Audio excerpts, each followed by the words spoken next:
be a more chatty vlog, and I want to talk with you about creating new habits, what habits I want to create, and how I intend to implement them. If you don't know me, or if you never saw any of my videos, I'm doing a live reboot until the end of this year. I started in September, so it's already been 2 months and there's 2 months left. And as I told you in my October monthly reset, September was a pretty good month. I feel that I made progress. I was creating a really good morning and night routine, and I started working on the things that I wanted to do. And then October starts, and October was not my month. I was not feeling as motivated as I was in September. So I stopped doing most of the things that I wanted to do. And during the last month, I started reading the Atomic Habits book, which helped me to realize that I cannot do things based on my motivation. I have to create good habits, because that will help me when I'm not feeling motivated or I don't feel that I want to do those things. So I want to put in practice the methods that I learned while reading the Atomic Habits book. And that's what I'm going to do today. And one of the first exercises that it's taught in a book is to write down your entire routine step by step. And then you can use the habit stacking method. That basically it is, you pair your new habits with a current habit. For example, I would like editing video would be part of my morning routine, and every morning I woke up and I make breakfast. So one example of habit stacking, it is I make breakfast and then I sit at my desk and I open my editing program. So that's what I'm going to do right now. I'm going to write down my full routine, and then I will write new habits that I want to create, and I would like to try this for this new month, and hopefully until the end of November I already created new good habits. I know it takes a while to really fully create habits that make part of your routine, but I think if I'm able to keep them during November,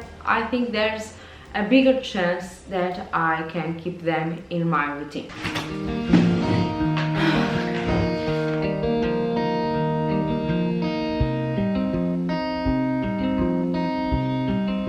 The first part of creating habits, it is done.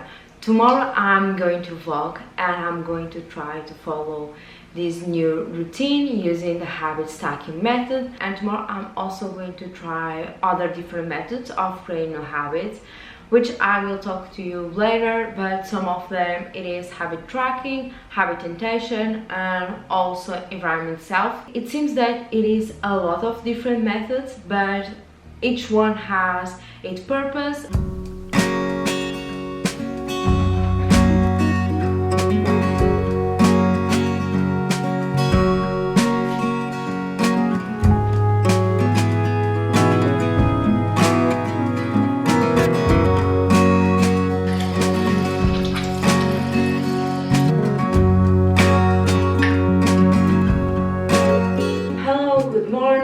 Today I already had my breakfast, and now I'm preparing to go and sit at my desk and edit for a while. And as I told you yesterday, I'm putting in practice my new routine.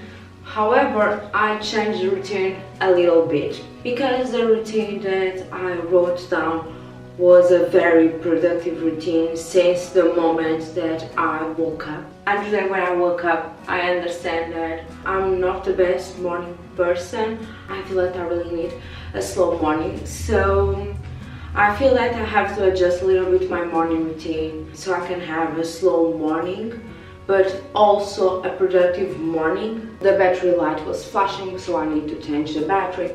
But continue what I was saying. So one method that I learned in a book to create good habits and that I'm implementing now, it is the 2 minutes rule, and it is to make your habit as easy as possible. So one example that he gives in the book, it is, if you want to start running, what it is the first step?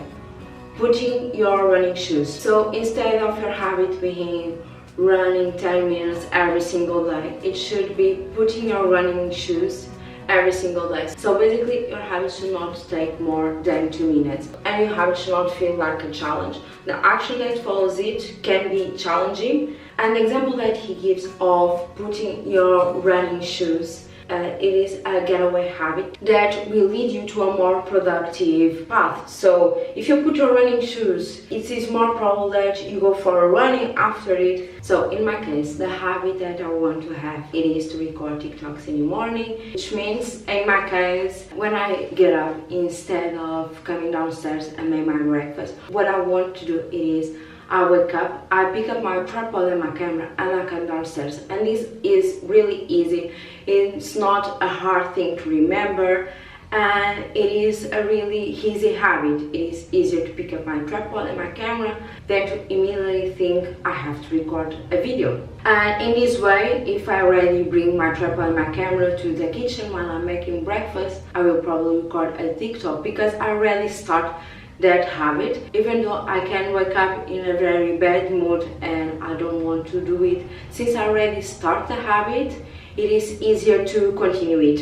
And I think this is really helpful if you're like me. There are things that I love to do, like recording TikToks or reading, but my problem it is to start doing it. When I start doing it, I will continue because I enjoy it so much, but my problem it is really starting. And if you're like me, that you have problems starting the things, I think this method will really help you. Right now I'm going to see what I'm going to do for lunch, and then I'm going upstairs and sit at my desk and edit for a little bit before I have to make lunch.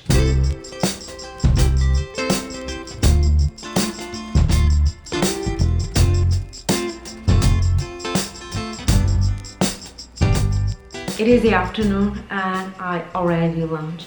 And before I continue editing, I just wanted to talk to you about 2 more methods that I learned in the book, and that they help me to do things that I really don't enjoy doing. One of my favorite methods, and it really makes me excited to do chores like cleaning, it is the temptation bundling. It is pairing something you need to do to something you enjoy doing.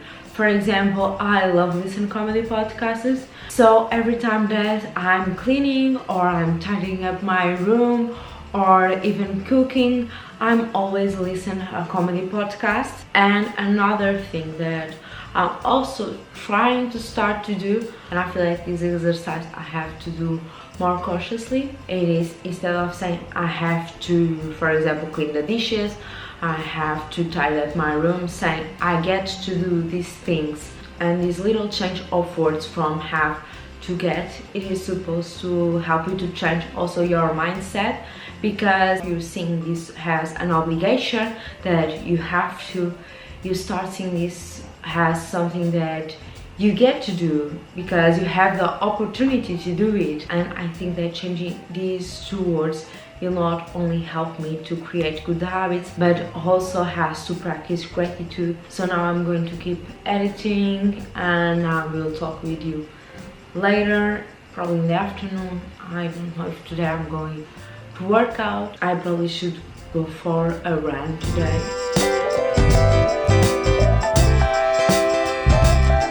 So, as I told you, at the time I was not sure if I would go for a run today, but I'm going. Where is my watch? Okay. I'm giving you updates or tonight or probably tomorrow morning, because there are still some things that I wanted to talk with you about creating habits. And actually, one really good habit it is to have a time to do those things.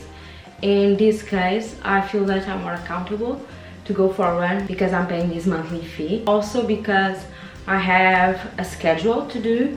I'm not going just for a run on my own. I'm actually meeting people, which really helps you to feel accountable. It's been 2 days since the last clip that you saw. So as I told you, I went for a run. But when I arrived at home, I was really tired. And now to end this video, I just want to talk with you about 2 more methods. The first method, I think it is quite easy to implement in your life.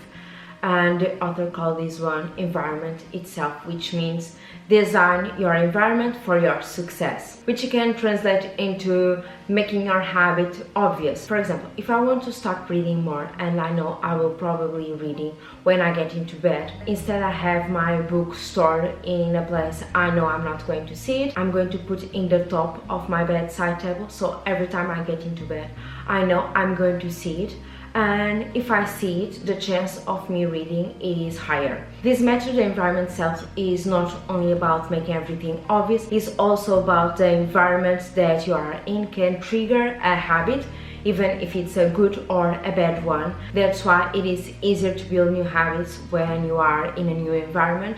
But if you want to know more about this method, I strongly recommend to read the book. And the final method that I want to tell you about, it is the habit tracking, and that's basically a way to measure whether you did a habit. And one of the easiest ways to do it, it is to get a calendar and cross off every day that you stick to your habit. So for example, if I want to create the habit of meditate, and I did that on Monday, Tuesday and Wednesday, I will cross off that days in the calendar.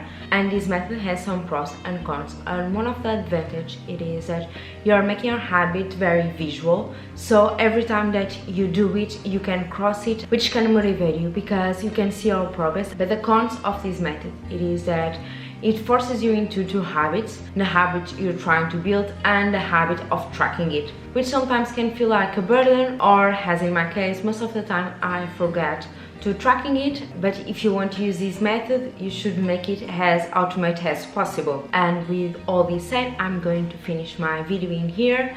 I strongly recommend you to read the Atomic Habit books.